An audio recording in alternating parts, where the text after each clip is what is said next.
The reading from Micah 6, verses 1 to 8, the Contemporary English Version. The Lord's challenge to his people. The Lord said to his people, "Come and present your case to the hills and mountains. Israel, I am bringing charges against you. I call upon the mountains and the earth's firm foundation to be my witnesses. My people, have I wronged you in any way at all? Please tell me. I rescued you from Egypt, where you were slaves. I sent Moses, Aaron, and Miriam to be your leaders. Don't forget the evil plans of King Balak of Moab, or what Balaam, son of Beor, said to him. Remember how I, the Lord, saved you many times on your way to from Acacia to Gilgal. What offering should I bring when I bow down to worship the Lord God Most High? Should I try to please him by sacrificing calves a year old? Will thousands of sheep or rivers of olive oil make God satisfied with me? Should I sacrifice to the Lord my firstborn child as payment for my terrible sins? The Lord God has told us what is right and what he demands. See that justice is done. Let mercy be your first concern, and humbly obey your God. What we're going to do is to ask a couple of open-ended questions of both Colin and Carol, so that they might expand a little what they're doing in their particular field in social justice. I had the questions provided for me, but I've done the intro a little bit different because I think it is important. Carol doesn't quite know what she's going to be asked because I've changed, because she said she's very nervous, so I thought therefore I would change the whole thing to terrify her completely. She does that really well, doesn't she? Yes. To begin with Carol, Carol has been... Yes? No. Carol has been practising a little bit of transgression. And over the last few weeks, whilst I haven't been with you, I've been writing a minor thesis on transgression and the importance of transgression in the life of the church. And Carol was going to tease that out. Part of her transgression is that the feature that's been important with her is being involved in activities aimed at encouraging, but I want to say not just encouraging the government to change its policy, but somehow or other putting pressure on the government to change its policy with respect to children in detention. And by that act, as we saw when some of our Uniting Church ministers were arrested just recently, when you do that, you transgress the law. And so, Christian Church, and we've just heard that piece from Mike, we have always been part of transgression. The transgression, proper transgression, is important for us. So I'm going to ask Carol if she would give us a little bit of an explanation as to why she became involved in the practice of transgression, and how has the group that you're involved with been developing that? Has it had any effect, or have people just ignored you and thought you a lot of silly old fuddy-duddies? And perhaps more importantly, can the community here at Morialta do anything to support you in your practice of faithful transgression? That's 4 questions. I can only remember the first one. do them as one, yes. Well, why did you become involved? I became involved, I guess, because like a lot of us here, we have grandchildren, and I adore my grandchildren as we do. Our grandchildren and young ones are free.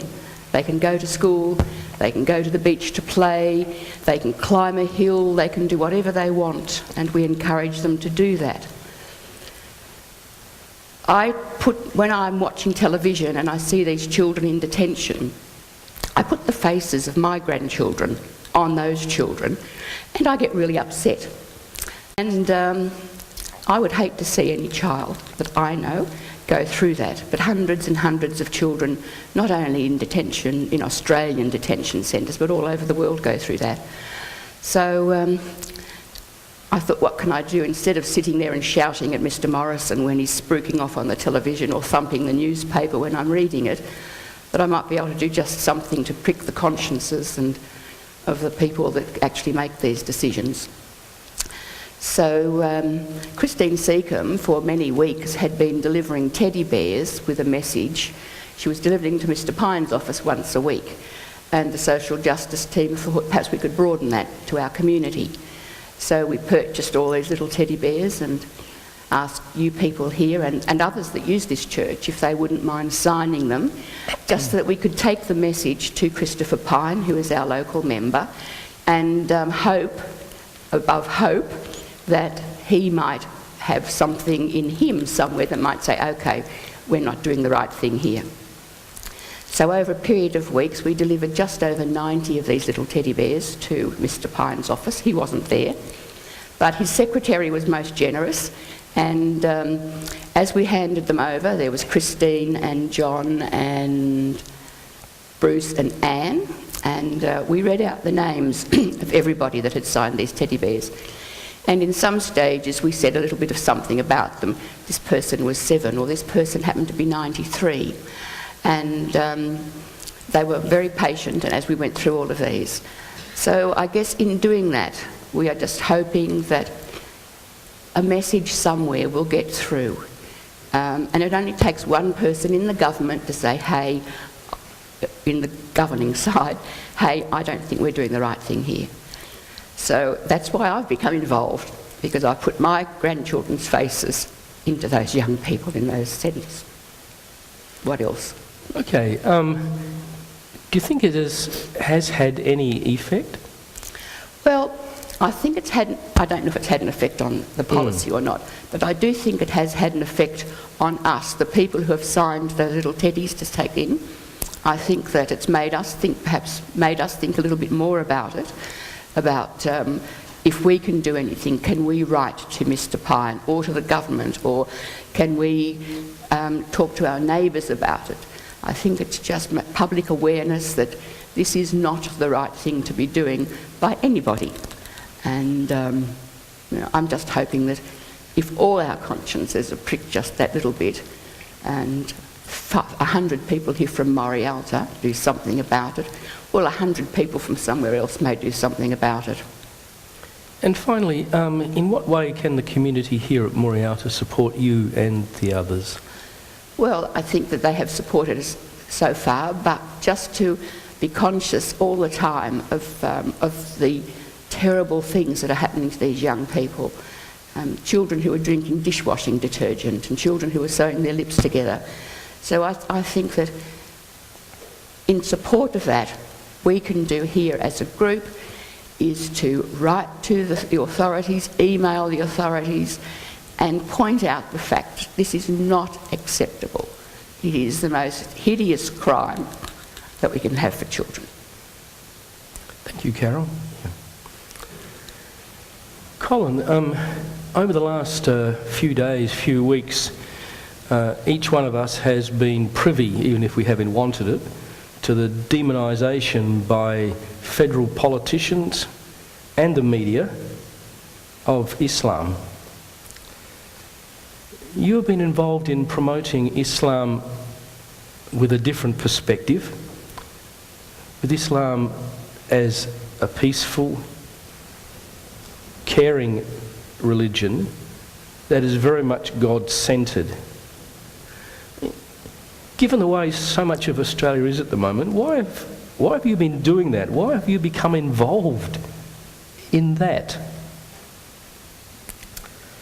Well, for me, it's probably quite an emotional issue, because I've always had an interest in interfaith, probably since we went to Tonga and where we saw Christianity being sort of lived out in a different culture, and we realised that a lot of what we do as Christians is cultural rather than, perhaps biblical. And of course, for the last 14 years, I've been very involved in Indonesia, where I have quite a lot of really close friends who are Muslim or Hindu, and of course we have a daughter who is Buddhist.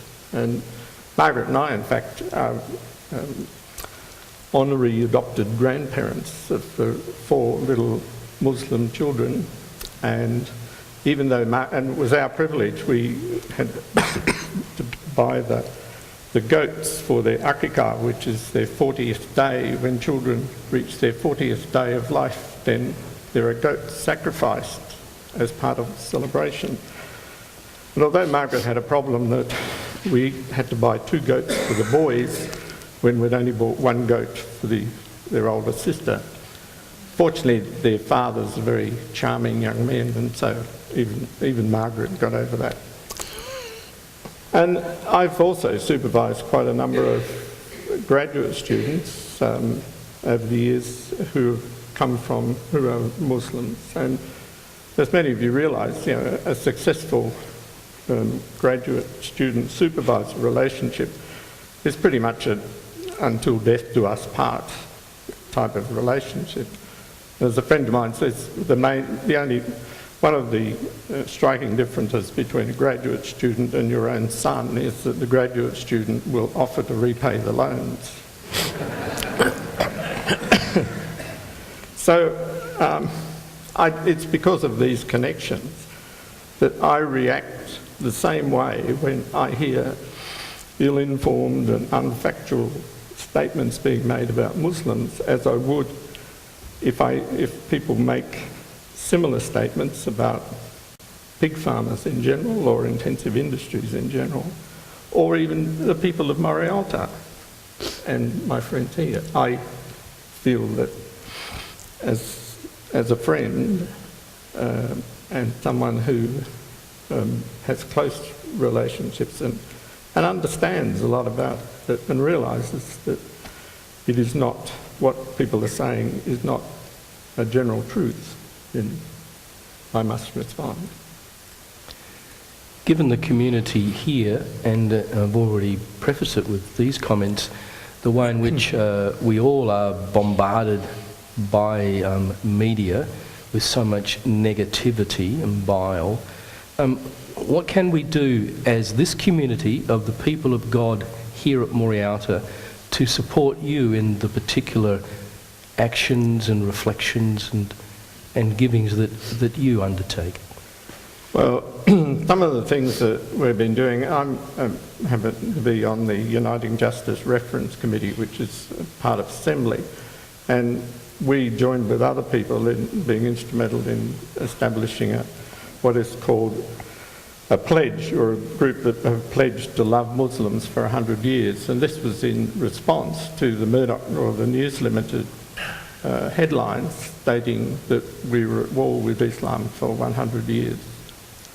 And so our president, Reverend Andrew Dutney, and the director of Uniting Justice, Eleni Poulos, have been meeting with Muslim groups across the country, and locally a group has been having conversations with individuals and groups from within the Muslim community.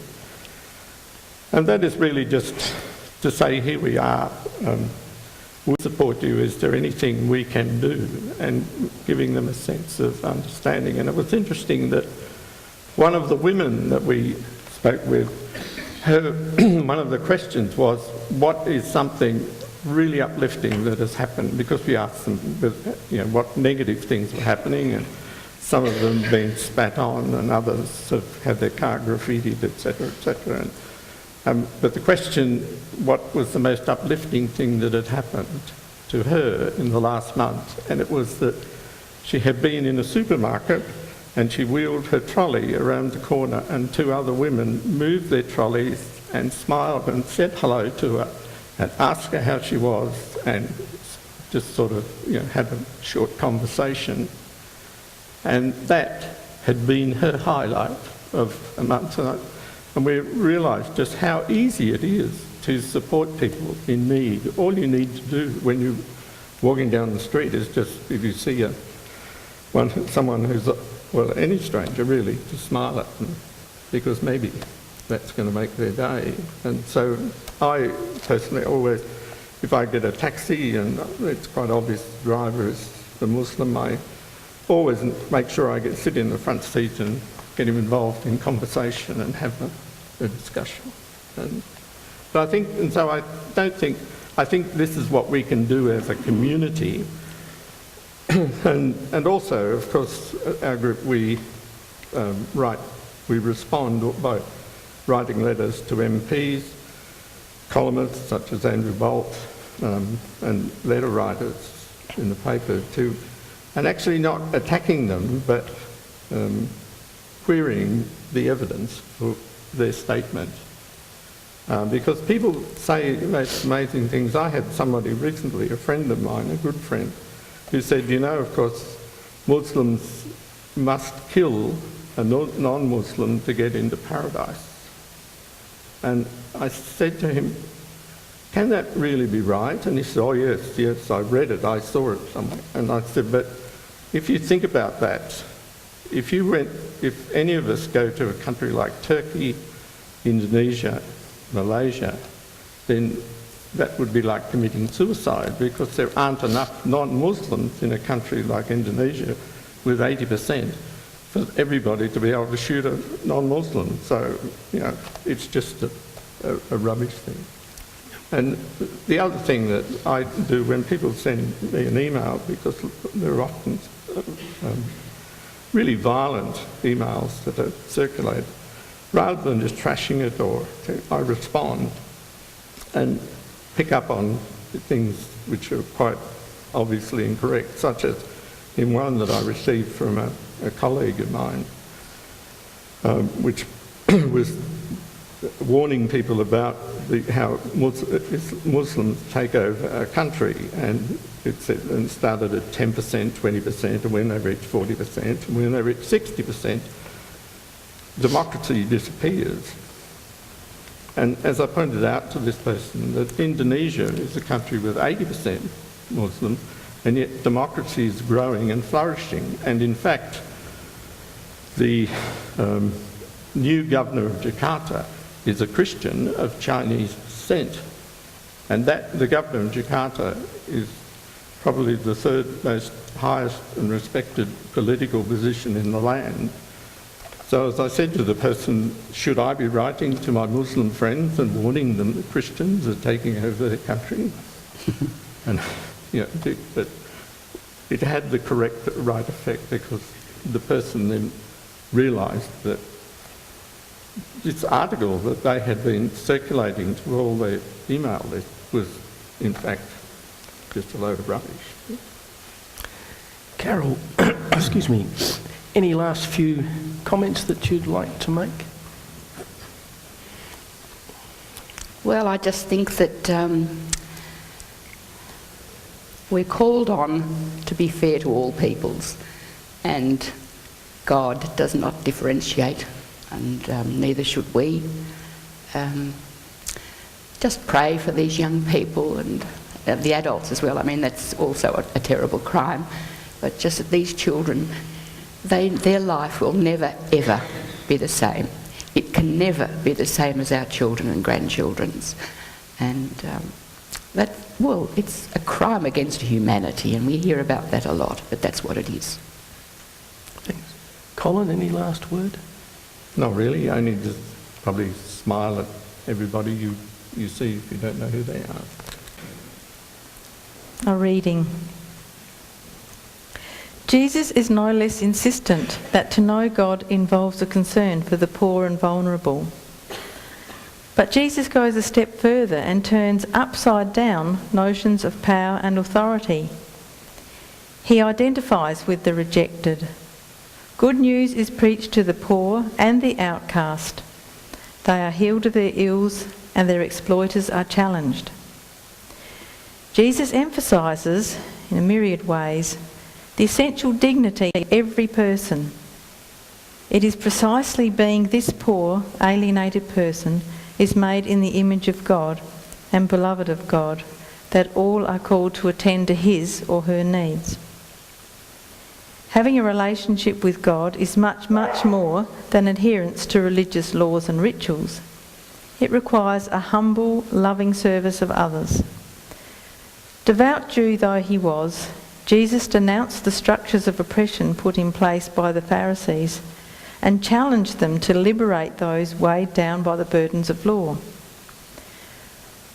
Wherever Jesus went, he preached the reign of God, characterised by justice, peace, love, wholeness and well-being. He died a death at the hands of political oppressors, supported by the religious leaders of the day, an expression of absolute humanity and solidarity with all those who suffer. For 21st century Christians, the challenges are just as great. What are the structures that keep people poor? The Indigenous discriminated against, the disabled alienated, the asylum seeker rejected and the land decimated. To have a relationship with God requires that we act justly towards the vulnerable in our community, that we love those with whom we disagree or whose behaviour we deplore, and that we walk humbly with the outsider, the different, the other.